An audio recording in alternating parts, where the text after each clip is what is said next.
Hi hello students, welcome to my YouTube channel TSLS YouTube channel.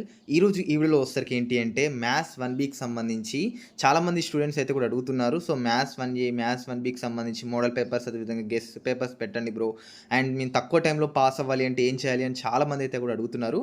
So ఈ వీడియోలో మీకు maths 1Bకి సంబంధించి model papers, అదేవిధంగా గెస్ట్ పేపర్స్, సో మీరు తక్కువ టైంలో పాస్ అవ్వాలి అంటే ఏమేమి టిప్స్ అండ్ ట్రిక్స్ చెప్తాను సో మీరు పాస్ అవ్వడానికి. సో వీడియో కూడా ఇక్కడ స్కిప్ చేయదు, వీడియో అయితే పూర్తి చూడండి. ఛానల్కి కొత్త క్వశ్చన్ అయితే మాత్రం సబ్స్క్రైబ్ అయితే కూడా చేసుకోండి. సో ఫస్ట్ టిప్ వచ్చేసరికి ఏంటంటే మీరైతే మెయిన్గా ఈ మోడల్ పేపర్స్, అదేవిధంగా గెస్ట్ పేపర్స్ అయితే కూడా ప్రాక్టీస్ చేయండి. సో నేను డిస్క్రిప్షన్లో మన టెలిగ్రామ్ గ్రూప్ లింక్ అయితే ఉంటుంది, మీరు అందులో మీరు దాని మీద క్లిక్ చేయగానే మీకు సో 1Bకి సంబంధించిన మోడల్ పేపర్, అదేవిధంగా గెస్ట్ పేపర్స్ అయితే కూడా మీకు కనిపిస్తాయి అన్నమాట. సో ఇది వచ్చేసరికి మనకి 1Bకి సంబంధించి అయితే కూడా మోడల్ పేపర్స్ అనమాట. సో ఇది వచ్చేసరికి మనకు మోడల్ పేపర్. సో మీరు ఒకసారి మోడల్ పేపర్స్ అయితే కూడా చెక్ చేసుకోండి. సో మోడల్ పేపర్స్లో ఉన్న క్వశ్చన్స్ అన్నీ కూడా మీరు ఒక్కసారి ప్రాక్టీస్ అయితే కూడా చేసుకోండి. సో మీరు తక్కువ లెసన్స్ చదువుకున్నా కానీ సో మంచి అన్ని క్వశ్చన్స్ అయితే కూడా ఇంపార్టెంట్ క్వశ్చన్స్ అన్నీ కూడా చేసుకోండి. ఇవన్నీ కూడా ఇంపార్టెంట్ క్వశ్చన్స్ అనమాట.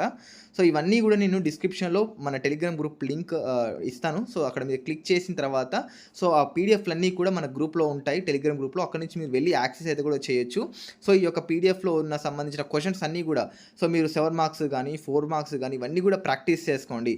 సో వన్స్ మీరు ఈ మోడల్ పేపర్ ప్రాక్టీస్ చేసుకున్న తర్వాత అండ్ ఇందులో నెక్స్ట్ వచ్చేసరికి మీకు గెస్ట్ పేపర్ అయితే కూడా నేను కింద డిస్క్రిప్షన్లో మన టెలిగ్రామ్ గ్రూప్లో పెడతాను అనమాట. సో ఇది వచ్చేసరికి ఈ గెస్ట్ పేపర్కి సంబంధించి క్వశ్చన్స్ అన్నీ కూడా మెయిన్గా అన్ని ఇంపార్టెంట్ క్వశ్చన్స్ ఉంటాయి. సో ఇక్కడ చూసుకోవచ్చు, మనకు మెయిన్గా 2 మార్క్స్కి సంబంధించి ఇంపార్టెంట్ క్వశ్చన్స్ ఒక 14 అయితే ఉన్నాయన్నమాట. అదేవిధంగా 20 ఉన్నాయన్నమాట. సో అదేవిధంగా మీకు సెక్షన్ బిలో 4 మార్క్స్కి సంబంధించి కూడా కొన్ని ఇంపార్టెంట్ క్వశ్చన్స్ అయితే కూడా నేను ఇవన్నీ కూడా ఇక్కడ మనకి 14 ఉన్నాయి. సో ఇవన్నీ కూడా మీరు దగ్గర మొత్తం ఇంపార్టెంట్ క్వశ్చన్ లిస్ట్కి సంబంధించి అన్నీ కూడా మన టెలిగ్రామ్ గ్రూప్లో అయితే కూడా ఉన్నాయి. సో మీరు వెళ్ళి ఎమ్మటిని అక్కడి నుంచి వెళ్ళి ఈ మ్యాథ్స్ 1Bకి సంబంధించిన గెస్ట్ పేపర్స్, అదేవిధంగా మోడల్ పేపర్స్ అయితే కూడా మంచిగా ప్రాక్టీస్ చేసుకోండి. మీరు ఈ మోడల్ పేపర్ అదేవిధంగా గెస్ట్ పేపర్ ప్రాక్టీస్ చేసుకున్న మాత్రం ఖచ్చితంగా మీకు ఇందులో నుంచే పాస్ మార్క్స్కి సంబంధించి అయితే కూడా ఈజీగా వస్తాయి కాబట్టి సో అందరూ కూడా ప్రాక్టీస్ అయితే కూడా చేసుకోండి. అండ్ ఇంకేదైనా డౌట్స్ ఉంటే టెలిగ్రామ్ గ్రూప్ కిందనే ఇస్తాను కాబట్టి అక్కడి నుంచి మీరు వెళ్ళి నాకు మెసేజ్ కూడా చేయండి. ఏదైనా డౌట్స్ ఉంటే నేను మీకు క్లారిటీగా చెప్తాను. సో ఇదండి ఓవరాల్ ఇన్ఫర్మేషన్. మీరు నచ్చితే లైక్ చేయండి, అదేవిధంగా ఇలాంటి వీడియోస్ కోసం సబ్స్క్రైబ్ చేసుకోండి.